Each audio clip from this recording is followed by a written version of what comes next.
আমরা 23 বছর নামাজই পড়ি নাই অনেকেই, মেবি এখনও অনেকে উপস্থিত আছেন বা এই লেকচার শুনবেন যারা 40 বছরও সেজদা করে নাই,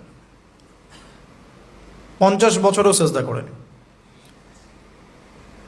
তবে তাদের জন্য একটা সুসংবাদ, সেটা হলো আল্লাহ পাক তার এই সমস্ত গুনাহ মাফ করে দিবেন যদি মৃত্যুর আগে খালি একবার বলতে পারে আস্তাগফিরুল্লাহ আল্লাযী লা ইলাহা ইল্লা হুয়াল হাইয়ুল কাইয়্যুম ওয়া আতুবু ইলাইহি।